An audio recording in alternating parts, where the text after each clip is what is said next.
하나님의 사랑과 은혜가 늘 충만하시기를 간절히 기도합니다. 여러분이 누구죠? 이렇게 물어보면 참 이상하죠. 그렇죠? 나는 누군가? 여러분 누구예요? 제 이름은 김성룡이고요. 목사고요. 아빠기도 하고요. 남편이기도 하고요. 근데 사실 따지고 보면 그건 내가 아니더라고요. 같이 오늘 설교 제목이 나를 어떻게 확인하는가 뭐 그런 제목이에요. 여러분은 여러분을 어떻게 확인하세요? 숨 쉬니까 있나요? 그냥 나니까? 우리가 내가 나를 모르면 우리 인생을 살아갈 때 뜻있게 살아갈 수가 없어요. 내가 누군지를 알아야 내가 나를 확인할 수 있어야 그래야 내 삶을 온전하게 그리고 제대로 살 수 있죠. 사도행전 10장에는 두 기도가 나옵니다. 첫 번째 기도는 누구의 기도인가 하니 고넬료의 기도예요. 고넬료가 뭐라고 기도했을 것 같아요? 고넬료가 기도했대요. 뭐라고 했죠? 모르죠 뭐. 안 나와요 성경에. 고넬료가 무슨 기도했다는 얘기는 안 나와. 그냥 기도했대요. 근데 기도할 때 천사가 나타나서 고넬료야, 요빠라고 하는 곳에 가면 가죽 공예를 하는 사람이 있을 거야. 그 집에 가면 베드로라는 사람이 있는데 그 사람을 데려다가 말씀을 들어라. 그런 음성을 들었어요. 그래서 예. 그리고 이제 사람을 요빠에 보냈거든요. 근데 그렇게 가는 사이에 또 한 사람이 기도하죠. 누가 기도했죠? 베드로가 기도하죠. 베드로가 기도했는데 베드로는 뭐라고 기도했을 것 같아요? 모르죠 뭐. 성경에 안 나오는 건 얘기 안 하는 게 좋아요. 그죠? 성경에는 몰라요. 베드로가 무슨 기도했는지는 모르는데 어쨌든 베드로도 기도 시간에 기도하러 갔어요. 근데 갑자기 하늘에서 뭐가 환상이 보이면서 뭐가 내려왔는데 거기에 뭐 유대인들이 먹지 않는 돼지, 뭐 뱀장어 뭐 그런 것만 잔뜩 했대. 그런데 그 하늘에서 음성이 나서 베드로야 먹어라. 그러니까 주님 나 이런 거 먹어본 적이 없습니다. 나는 유대인이고요. 지금까지 어렸을 때부터 율법을 어긴 적이 없고 이 더러운 음식들을 먹은 적이 없습니다. 올라갔대요. 또 한참 기도하는데 그 보따리가 또 내려온 거예요. 그래서 먹어라. 베드로가 뭐라 했겠어요? 주님 안 먹는다니까요. 이런 걸 먹은 적도 없고요. 먹을 생각도 없고요. 앞으로도 안 먹을 거예요. 안 먹는다니까요. 올라갔대요. 근데 또 기도하는데 또 내려왔어요. 세 번째. 먹어라. 아이 주님 해도 너무하시는 거 아닙니까? 한 번도 아니고 두 번도 아니고 세 번씩이나 안 먹는다니까요. 나 이건 절대로 못 먹습니다. 그러니까 음성이 내가 깨끗하게 했다 한 것을 네가 왜 더럽다고 하냐? 그렇게 올라갔어요. 자, 고넬료는 음성을 듣고 이제 순종하기 좋은 거예요. 가서 베드로를 청해와라. 그러니까 사람을 보내서 이제 보냈는데 베드로는 이게 이상한 거예요. 이게 무슨 얘기지? 한 번도 아니고 두 번도 아니고 세 번씩이나 이상한 환상을 봤는데 이게 뭘까 하고 고민하는데 누가 문을 두드리는 거야. 나가 보니까 어떤 사람들이 와 있어요. 무슨 일이요? 그러니까 우리 백부장 고넬료가 여차여차해서 당신을 데려오라고 보냈습니다. 베드로가 그 말을 듣고 가게 되죠. 그래서 베드로가 가서 고넬료의 집에 가서 전도함으로 그 고넬료 집안이 다 예수 믿고 구원받았대. 할렐루야. 근데 이런 기도가 정말 은혜 가운데 이 이야기를 통해서 하나님께서 바울을 통해서 베드로를 통해서 이방인들에게 전도하라고 하시는 사인이 되죠. 그래서 선교, 전도, 이방인 선교가 돼요. 어쨌든 이 모든 것들을 주관하시는 건 누구라고요? 하나님이시라고요. 고넬료의 기도, 또 베드로의 기도, 각각 따로 다른 장소에서 기도했고 서로의 기도의 목표가 달랐지만 기도할 때 하나님께서 두 사람을 연결시켜 주신 줄로 믿습니다. 그러니까 우리도 마찬가지예요. 우리가 기도할 때 하나님께서 연결시켜 주실 줄로 믿습니다. 전혀 모르더라도 연결시켜 주시는 거예요. 기도할래요 안 할래요? 여기서 대답을 안 하더라고들. 기도할래요 안 할래요? 차장님 기도할래요 안 할래요?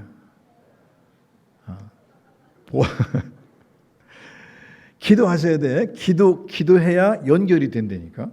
기도할 때 고넬료가 무슨 기도했을까? 베드로가 무슨 기도했을까 궁금하기도 했는데 뭘 알 수가 없어서 제가 천국 가면 물어보려고 그래요. 고넬료한테 그때 무슨 기도했냐고. 근데 되게 생각해 보면 고넬료도 고넬료 나름대로 자기 기도했을 거예요. 그죠? 자기 가족을 위해서, 자기 나라를 위해서, 또 나가서는 고넬료가 유대인들을 사랑했기 때문에 유대인들을 위해서, 그들의 독립을 위해서 기도했을 수 있어요. 그런데 이 고넬료가 자기를 위해서 기도했다고 하는 말은 자기가 가지고 있는, 자기가 알고 있는, 자기가 경험한 자기 세계 속에서 기도하는 거죠. 베드로는 무슨 기도했냐고요? 베드로도 그랬을 거 아니에요? 그죠? 베드로도 자기가 갖고 있는 생각, 자기가 갖고 있는 계획, 자기가 갖고 있는 것들 속에서 자기 걸 위해서 기도했을 텐데 그 기도한 거를 넘어서 하나님께서는 이렇게 연결시켜 주시고 결국 이렇게 결과가 오도록 만들어 주셨죠. 얼마나 감사한지 몰라요. 그죠? 그러면 이제 우리가 보통 이야기는 이렇게 됐으니까, 이제 전체를 됐으니까, 그리고 행복하게 잘 살았다. 이게 이제 보통 해피엔드 끝나야 되는데, 재미난 거는 11장에 딱 넘어가면 이 문제 때문에 갈등이 생겨요. 아니, 하나님께서 기도를 연결시켜 주셔서 고넬료의 집을 부흥시키고 구원시키고 그리고 베드로가 사역을 감당해서 하나님의 역사가 이루어졌는데 갈등이 생긴다고요. 어떤 갈등이죠? 예루살렘 교회가 이방인 전도에 대해서 서로 논란이 생겨요. 베드로에게 막 뭐라고 그러죠? 비난하죠. 아니, 이방인 집에 가서 어떻게 설교하고 이방인들과 함께 할 수 있겠냐? 막 그런 거예요. 유대인에게는 정말 상상할 수 없는 일이었죠. 유대인들에게는 두 종류 사람이 있다고 그랬어요. 그 두 종류 사람이 뭐라고 그랬죠? 유대인과 이방인. 유대인들은 흑인, 백인, 뭐 어떤 나라 그거 없어요. 유대인들은 딱 두 가지 종류예요. 유대인과 이방인. 그리고 나중에 이제 예수님 당시 하나 생겼던 거 있다면 유대인과 이방인과 이방인보다 못한 사마리아 사람 이렇게 구분하죠. 어쨌든 이 사람들에게는 이방인 전도라고 하는 건 상상할 수 없는 일이죠. 더군다나 인류를 구원하셨다 구원자로 오신 예수님은 유대인이에요. 그죠? 유대인으로 예수님 오셔서 유대인을 구원하신다고요. 유대인들에게는 선민 사상이 있어요. 하나님이 우리를 택하셨다. 이 선민 사상 가운데 이 사람들에게 있어서 이방인 전도는 정말 엄청난 그런 사건이었습니다. 베드로가 지금 굉장히 잘못한 거예요. 자기들의 법에 의해서 처벌받을 만한 일이고, 그리고 베드로가 정말 할 말 없을 그런 건데, 그럼에도 불구하고 그런 모든 와중에서 역사가 이루어지게 되죠. 여러분, 이방 전도는 구약 내내 하나님께서 예언하신 일입니다. 사실은 누구한테 제일 먼저 말씀하셨죠? 아담에게 하셨죠. 그죠? 아담을 통해서 모든 인류가 퍼진 거 아니에요? 그죠? 그러면 모든 사람들은 다, 그러면 그건 뭐 아담 그렇다고 치더라도, 그러면 아브라함에게 하신 말씀 뭐였죠? 모든 민족이 너로 말미암아 복을 받을 거다. 그러니까 모든 민족이라고 하는 것에 다 포함되어 있으니까 이미 구약 안에 계속해서 예언돼. 예수님도 말씀하셨죠. 이방의 선교에 대해서. 마태복음 가운데 있는 말씀, 온 천하에 다니며 복음을 전하라. 만민에게 복음을 전해라. 하나님께 예수님께서도 말씀하신 거예요. 구약 내내 예언됐고 예수님 말씀하셨는데 유대인들은 그게 뭔지 몰라요. 유대인들만큼은 자꾸 자기들의 고집과 자기의 습관과 자기의 규례 때문에 모르고 살아간다고요. 전혀 모르고 살아가죠.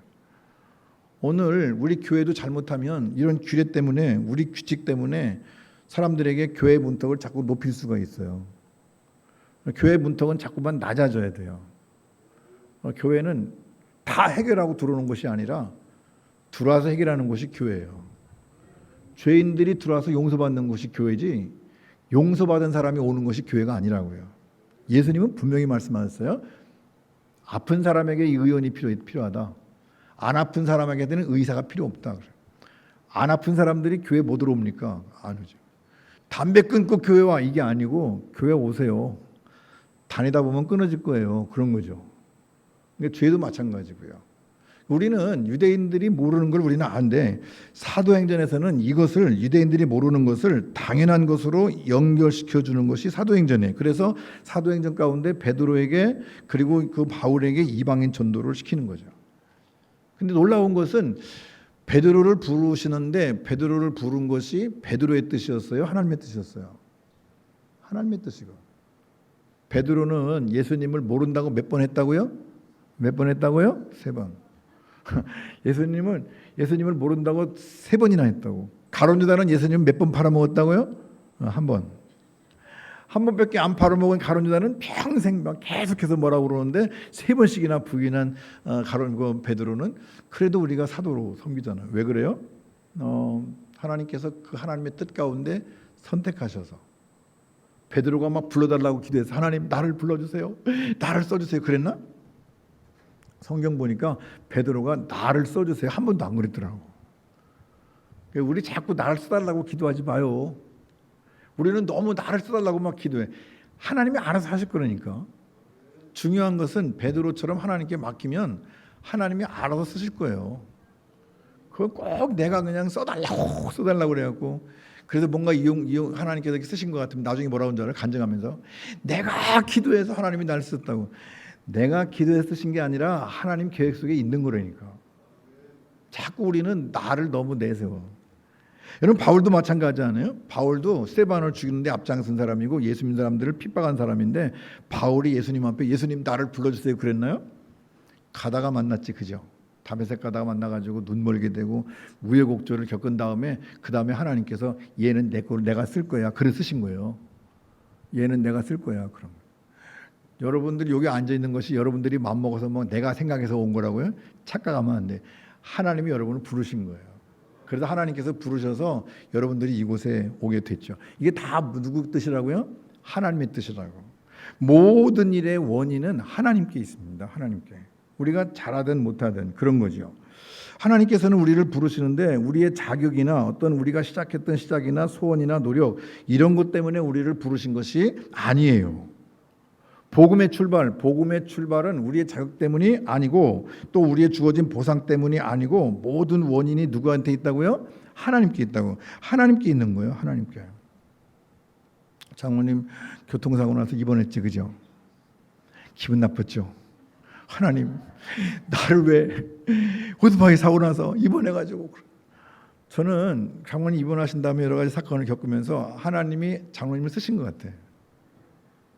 여러분 무슨 얘기냐면 장로님이 입원하셔서 그 앞에 병상에 있는 사람을 만나게 하셨어요. 암 말기 환자였어요. 그 부인은 교회를 다녔어요. 그분은 예수를 안 믿었어요. 근데 우리 박세호 원사님 장로님이 전도하셔가지고 그분이 약간 마음이 움직였어요. 저한테 전화하신 거예요. 목사님 마무리해 주세요. 그래가지고 제가 마무리하러 갔어요. 알죠? 마무리가 뭔지? 가서 이제 병상에 있는 사람 만나가지고 복음 전하고 영접기도 하게 하고 그리고 세례를 줄 수 있는데 당신이 고백하면 세례 줄 수 있는데 세례를 받을래? 그랬더니 받겠다고 하더라고. 그래서 그냥 그날 거기 세례를 줬어요. 그리고 났는데 그 다음 주인가? 그 다음 주 돌아가셨어요. 여러분 장로님이 그 병원에 입원 안 했으면 그 사람 영혼을 구원했을까요? 못했을까요? 못했을 수 있어요. 제가 생각할 때는 장로님이 교통사고 나고 그리고 그 병원에 입원하고 이렇게 만난 거는 다 누구 뜻 안에 있다고요? 하나님의 뜻 안에 있다고. 나는 모르는데 어떤 때는 그런 고통과 괴로움도 하나님이 이렇게 쓰시는 거예요. 이렇게 가셔서 가게 해서 이렇게 해서 만나가지고 그 한 생명 그 아내를 보니까 그 아내가 기도를 많이 했더라고. 그분의 아내가 안타까워하더라고. 자기 남편에 대해서. 나중에 장례 치른 다음에 박 권사님한테 전화 왔대요. 목사님께 감사하다고. 저한테 감사할 게 아니라 하나님께 감사하고 장로님께 감사하는 거예요. 그럼 만나게 하신 하나님은 이렇게 연결시킨다니까요. 기도하면 연결시켜 주세요. 우리 전도회에서 기도했잖아요. 누군지도 모르잖아요. 또 그분도 기도했을 거란 말이에요. 그러면 서로 알지 못하는 사이에 하나님은 이렇게 연결해 주셔가지고 마치 고넬료와 베드로를 연결시켜 주신 것처럼 장로님과 그분을 이렇게 연결시켜 주셔서 만나게 하시고 복음을 전하게 하시는 줄로 믿습니다. 그게 누구 뜻이라고요? 하나님의 뜻이라. 우리가 이걸 믿는 거예요.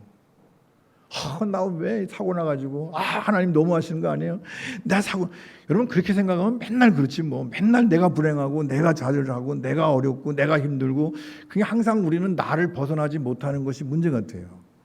성령님은 우리에게 그런 것이 아니라 더 낫게 자격 없는 이방인들에게 복음을 전하는 것도 하나님께서 하시는 거죠. 할렐루야. 저와 여러분이 하나님의 쓰임받음을 위해서 모든 원인은 하나님께 있다는 사실을 기억하고 하나님의 뜻을 찾아갈 수 있는 은혜로운 삶이 될 수 있기를 간절히 바랍니다.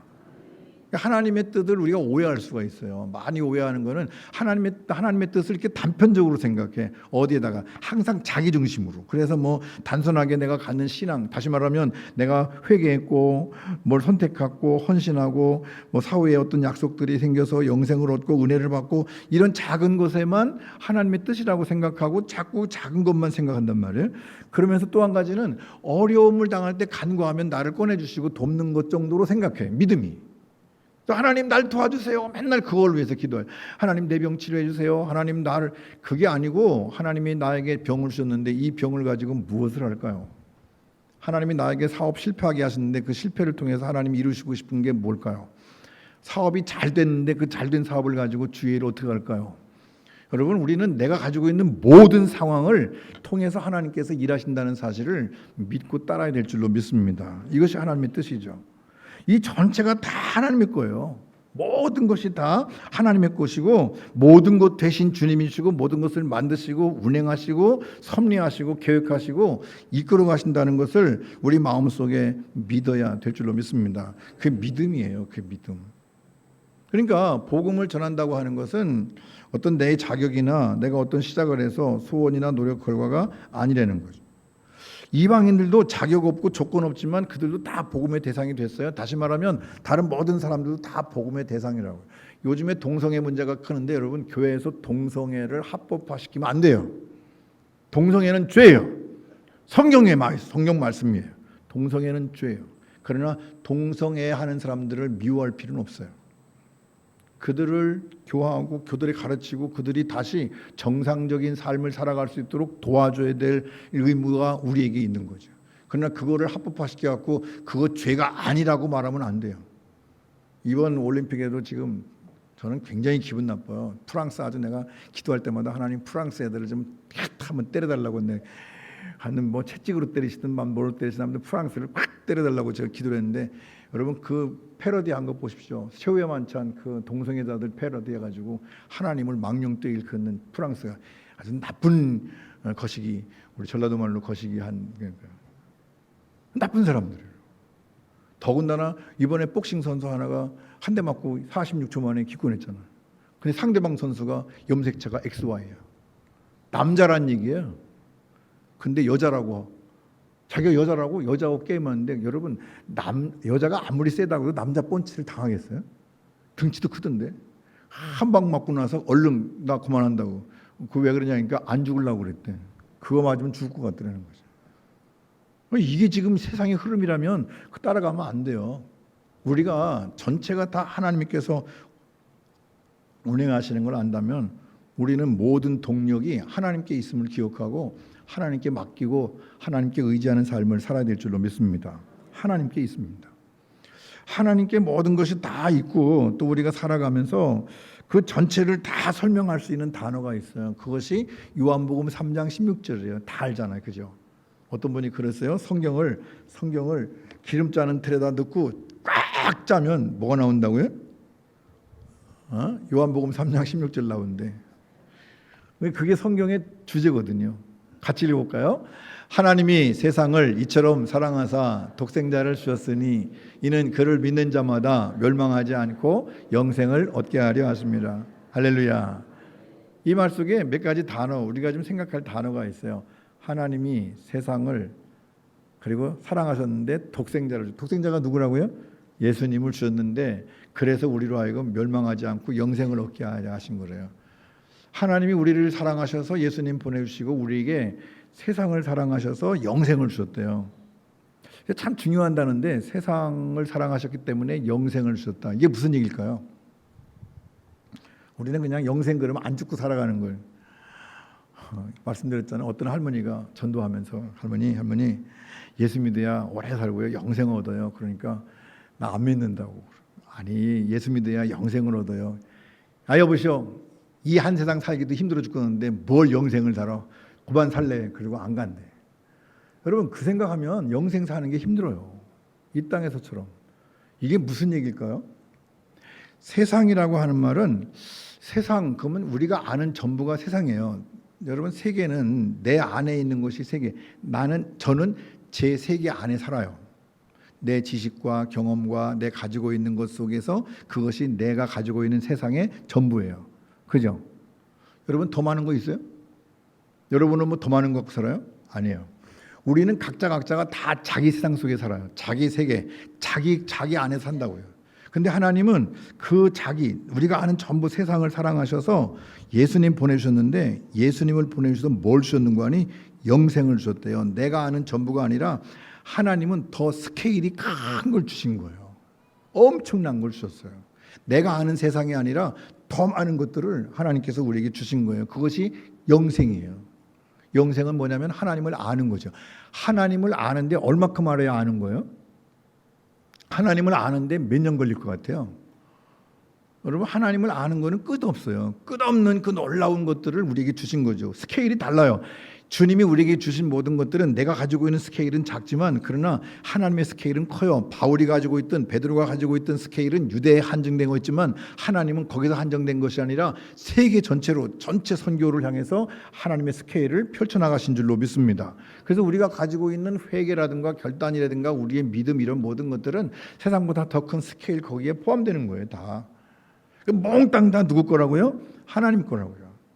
하나님께서 우리를 사랑하셨대요. 만유의 주 되신 예수 그리스도로 말미암아, 하나님이 예수 그리스도로 말미암아 화평의 복음을 전하셨어요. 예수님으로, 하나님께서 예수님으로 말미암아 화평의 복음을 전하셨어요. 그 복음을 전하셨는데 그 예수 그리스도, 그분이 누구예요? 하나님이시고 세상이시고 우리가 아는 구원이에요.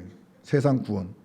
근데 우리는 요거를 알 때 그냥 우리 자신, 내가 가지고 있는 내 세상을 알아요. 내 거예요. 그러나 하나님은 그것이 아니라 그로 인해서 복음을 주셨어요. 복음이라고 하는 말은 더 커졌다는 말인데, 그 복음이 뭐예요? 예수 그리스도를 보내셨죠. 하나님이 예수를 보내시고 또 요한이 증거한 예수님이 그분이신데, 그 복음이 바로 예수님이신 거죠. 예수님의 스케일, 내가 가지고 있는 세상, 예수 그리스도로 말미암아 복음을 주셔서 그 복음으로 말미암아 예수님을 알게 하셨는데, 그 예수님을 안다고 하는 말은 다른 말로 말하면 스케일이 커졌다, 그 말이에요. 예를 들면 아까 얘기했잖아요. 우리 장로님 가지고 계신 스케일은 교통사고 났네, 이거 참 힘드네, 뭐 어떻게 처리해야 되지, 이게 이제 우리 스케일이에요. 근데 하나님의 스케일은 뭐죠? 그걸 통해서 만나게 하시는 거예요. 그렇게 이렇게 해가지고 그 영혼을 구원하시는 데까지가 하나님의 스케일인데, 아니 더 넓을 수도 있어요. 그 사건을 통해서 또 어떤 일이 벌어질지 몰라요. 우리가 모르는 일들이 자꾸만 벌어지고 있는 거예요. 그것이 하나님의 스케일이에요. 근데 우리는 그 하나님의 스케일을 자꾸 잊어먹어요. 그리고 내 스케일 속에만 가둬놓으려고 그러죠. 예수님이 오셔서 우리에게 복음을 주셨다고 하는 말은 우리를 구원하셨다는 말인데, 그 우리를 구원하셔서 뭐 하시겠다는 거예요? 우리는 구원받은 걸로 끝나면 안 돼요. 구원받아서 뭐 할 건데요? 구원받아서 하나님의 스케일에 동참하는 거죠. 이것이 뭐라고 말하는 거 아니? 하나님의 일하심에 동참하는 거예요. 하나님의 일하심에 나를 쓰는 거죠. 그럼 예수님은 누구냐? 예수님에 대해서 우리는 유대인의 땅과 예루살렘에서 그가 행하신 모든 일의 증인이에요. 그가 행하신 모든 일이 뭐죠? 예수님께서 뭐 하셨죠? 고치시고 가르치시고 그런 게 중요한가요? 예수님이 하신 일 중에 가장 중요한 것은 죽으셨다가 살아나신 거예요. 예수님이 죽었다가 살아났대요. 복음의 핵심이 어디 있어요? 죽은 자 가운데서 부활하신 것이 핵심이에요. 그래서 우리는 부활의 믿음을 가지고 있어요. 부활의 종교라고. 예수 그리스도의 부활을 빼면 우리는 아무것도 안 남아요. 예수님이 죽으셨어요. 그러면 다 죽었지 뭐. 부처님도 돌아가셨고 공자님도 돌아가셨고 다 돌아가셨다고. 근데 예수님이 다른 게 뭐죠? 다시 살아나셔서 우리의 부활의 주가 되시고 우리에게 놀라운 은혜를 주셨는데, 그건 뭐냐면 스케일이에요. 우리 좀 스케일을 좀 키우자고요. 내 개인이 아니라, 우리 가정이 아니라, 우리 교회가 아니라 지금 스케일을 넓게 하나님의 일하시는 전체를 우리가 생각하면서 그 안에 내가 어떻게 쓰임받냐 하는 게 굉장히 중요하죠. 그 어떤 때는 막 아프잖아요. 아픈 것도 하나님이 쓰실 줄로 믿습니다. 아프면 또 어떤 사람 만나게 되잖아요. 그죠? 그럼 뭐라는 거예요? 전도하라는 거지 뭐. 그러니까 우리가 어떤 상황에 있든지 그 상황 속에서 낙심하고 좌절하고 할 것이 아니라 그 상황을 활용해야 돼요. 얼마 전에 몇 년 전에 우리 전주에서도 어떤 연예인 하나가 극단적인 선택을 했죠. 그분 예수 믿는 분이었어요. 극단적인 선택을 했다고. 왜 그랬을까? 모르겠어요. 안 만났으면 모르지 뭐. 근데 한 가지 분명한 거는 그분의 세계가 작았어요. 그분의 세계가 예수는 믿었지만 자기 세계 속에 있는 거죠. 놀라운 거는 우리가 이제 이름을 바뀌어도 되겠지만 이성미 씨나 조혜련 씨나 이런 사람들도 엄청난 고통 속에, 특히 이성미 씨 같은 경우는 많은 고통, 어렸을 때부터 엄청난 고통이 있었더라고요. 그런 고통 속에서 엄청난 일을 벌였지만 사람 봤지만 그가 그 이성미 씨가 느낀 게 뭐냐면 엄청나게 큰 하나님의 스케일을 느꼈어요. 그래서 그 자기 자신의 환난과 역경과 자기가 경험한 모든 것들을 하나님이 쓰신다는 걸 알았어요. 그래서 그는 하나님께 쓰임 받기를 원해요. 새롭게 와서 나와가지고 여러 가지 간증을 했는데 맨 마지막에 기도 제목 물어봐요. 그럼 당신 기도 제목 뭐요? 우리가 같이 기도할게요. 그러니까 이성민 씨가 갑자기 눈물이 핑 돌고 눈물이 핑 돌면서 그냥 울먹울먹 하더니 하는 얘기가 우리 후배들이 예수 잘 믿었으면 좋겠다고. 그리고 스케일이 달라졌잖아. 우리 가족이 내 애들이 내가 참 인기도 있고 자꾸 그랬으면 좋겠다는 얘기가 아니라 우리 후배들이 연예인 후배들이 예수 잘 믿었으면 좋겠다고 그 일을 위해서 내가 기도한다고 기도해달라고 그런 얘기하는 스케일이 달라졌잖아요. 그죠?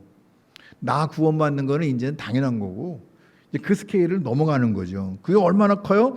예수 그리스도의 복음이 얼마나 크냐고요. 얼마나 크냐고 하는 그 큰 은혜가 요한복음 13장 16절이에요. 이 요한복음 3장 16절에서 제일 중요한 단어 하나가 사랑하사지. 사랑. 하나님이 우리를 사랑했대요. 하나님이 사랑하신 인간이 얼마나 중요한지 아세요? 하나님이 여러분 사랑하셨다니까. 감동이 안 되지, 그죠? 왜 안 될까? 아직 경험하지 못해서 그래요. 하나님의 사랑을 진짜 아는 사람은 하나님의 사랑을 얘기할 때마다 눈물이 핑 돌고요, 코가 찡하고 그래요. 조혜련 씨 보십시오. 하나님의 사랑을 막 느껴가지고 하나님의 사랑을 맨날 얘기하면서 하나님 성경 읽으라고, 아니 성경 안 읽고 어떻게 하나님 사랑하냐고, 성경 읽으라고 그래. 그 어머니를 전도했는데 어머니가요, 예수 믿고 1년 만에 성경을 몇 번 읽었게요? 1년에 6번. 예수 믿은 지 6년인가 됐는데 6년인가 11년 됐는데 50몇 번을 읽었다고 하더라고요. 근데 그 할머니가 나와서 하는 얘기가 예수 믿고 할 게 뭐 있어요? 성경 보는 거죠. 성경 보고 기도해야 되죠. 기도하고. 스케일이 달라지는 거예요. 중요한 것은 무엇으로 나를 확인할 수 있어요? 나를 확인할 수 있는 가장 큰 재료가 사랑이에요. 사랑. 하나님이 나를 사랑하셔서 나를 만족시키고 나란 것이 내가 성공했기 때문에 내가 능력이 있어서 내가 쓸모가 있어서가 아니라, 물론 그런 것도 있을 수 있겠지만 그러나 가장 중요한 것은 하나님이 우리를 사랑하셨다는 데 있죠. 할렐루야. 하나님이 우리를 사랑하셨다는 데 있어요.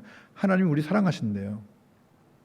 여러분, 저도요, 하나님이 나를 사랑하시니까 견디고 버티고 가는 거예요. 하나님께 사랑하신대요. 이게 누구죠? 김혜숙 씨가 간증하던 집사님이신가 권사님이신가, 그런데 그분이 그렇게 말했어요. 인생 별거 아니에요, 그러더라고. 여러분, 이분이 인생 별거 아니라는 말이 무슨 뜻일까요? 살아보니까 별거 아니라 그런 뜻이 아니라 스케일이 달라진 거예요. 이분의 스케일이 달라져서 인생을 생각하면 내가 갖고 있는 인생은 별거 아니라는 거예요. 그럼 뭐예요? 하나님을, 예수 그리스도를 믿는 것이 얼마나 큰 건지. 그래서 바울 사도가 말하잖아요. 그의 기쁨과 하나님의 사랑의 기쁨과 높이와 그 넓이와 이런 것들을 깨닫게 해달라고. 하나님께서 하신 것을. 우리는 나를 확인할 수 있는 방법이 뭐냐면 스스로 뭔가를 만들어서 확인할 수는 없어요. 물론 조그마하면 돼요. 조그만큼. 저는 목사예요. 목사로 나를 확인할 수 있고, 아빠로 확인할 수 있고, 남편으로도 확인할 수 있어요. 그건 극히 부분적인 것들이죠. 중요한 것은 관계를 통해서 확인되죠. 어떤 관계요? 누군가가 나를 인정해주고 또 감사한 거, 그런 거 없으면 허무한 것이 돼요. 노송교회에서 김성령 목사의 가치를, 나를 확인할 수 있는 방법은 여러분에게 있죠. 여러분이 김성령 목사를 인정하고 사랑하고 감사하고 만날 때마다 목사님 사랑합니다. 그러니까 저는 저 나름대로 뭘 느껴요? 존재감을 느끼는 거죠. 근데 여러분들이 다 뒤돌아서 설교할 때 듣지도 않고 뒤돌아서 있으면 내가 존재감을 느낄 수가 없죠. 그죠? 모든 게 다 마찬가지예요. 누군가가 사랑해 주셔서 감사합니다, 함께 해 주셔서 고맙습니다 라고 하는 게 중요해요. 그래, 관계가 굉장히 중요해요. 어떤 관계든지 아무튼 그 모든 관계 속에 그 관계 안에 많은 세상의 많은 관계는 돈의 관계도 있고 어떤 여러 가지 이해적인 관계가 있을 수 있지만 그러나 가장 중요한 것은 사랑의 관계죠. 사랑. 그래서 그 사랑이 중요해요. 관계. 예수님 뭐라고 말씀하세요? 사람이 친구를 위하여 목숨을 버리면 이보다 더 큰 사랑이 없다. 예수님의 사랑의 근거가 여기 있어요. 사람이 친구를 위해서 자기 목숨을 버리는 것이 가장 큰 사랑이다. 친구를 위해서 목숨 버리는 것이 가장 큰 사랑인데 내가 너희를 친구라고 부른다. 주님이 우리에게 뭐라고 말씀하신다고요? 내가 너를 위해 죽었다 그런 거야. 그러니까 그 사랑을 우리가 느껴야 돼요. 그 사랑을 느끼고 나면 주님과의 관계가 이어지게 되죠. 죄의 문제를 해결하고 하나님과의 관계가 회복되면 그럼 우리는 하나님의 자녀가 되는 거예요. 할렐루야. 그래서 그것을 근거로 예수님의 가치성, 예수님의 사랑, 예수님의 죽으심의 가치가 친구를 위해서 그랬다는 게 가치가 있는 거죠. 예수님이 그냥 죽었어. 그러면 뭐 가치가 없잖아요. 그죠? 예수님이 누구를 위해서? 나를 위해서. 나를 위해서 예수님이 죽으셨다고 하는데 예수님의 가치가 있는 거예요. 마찬가지로 예수님이 하나님의 사랑으로 당신을 내어주시고 또 하나 가지 그럼으로 인해서 우리의 정체성과 가치가 여기에서 생기죠. 왜냐하면 주님이 우리를 친구로 만드시고 사랑하셔서 목숨을 바르셨으니까 목숨 걸고 사랑한 친구가 누구라고요? 나라고. 나는 주님이 목숨 걸고 사랑한 친구가 나니까 나는 얼마나 귀한 거냐고요? 얼마짜리예요? 어떤 분이 예수님짜리라고 하잖아. 예수님짜리가 그런 거예요. 그냥 돈으로 계산할 수 없는 엄청난 스케일에. 그러니까 우리가 거기다가 나 자신을 맡기는 거죠. 이것이 사실은 복음이에요. 복음은 구원받는 걸로 끝나는 것이 아니에요. 구원받는 걸로 끝나는 것이 아니라 복음이라고 하는 것은 내가 구원받았기 때문에 친구가 정체성, 가치를 가지고 그 가치를 느끼면서 하나님의 무한하신 그 일하심 속에 내가 속해 있다고 하는 것을 아는 것이 구원이에요. 우리 뭐 예수 믿고 구원받아 천국 가자 이거 갖고 이거는 처음 예수 믿을 때 하는 얘기고 예수 믿고 나면 거기에서 머무르는 사람들은 맨날 1학년이야.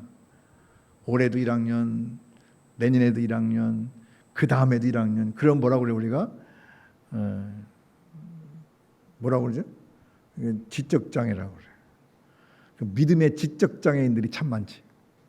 예수 믿은 지 10년이 됐는데도 구원받은 거 하나 가지고 그냥 그거 붙잡고 살아가는 사람들이 그 줄 하나 가지고 나는 구원받았고 천국 가니까 그거 하나 붙잡고 그냥 계속해서 그냥 10년 동안 살아가니까 주님이 안 기뻐하시는 거예요.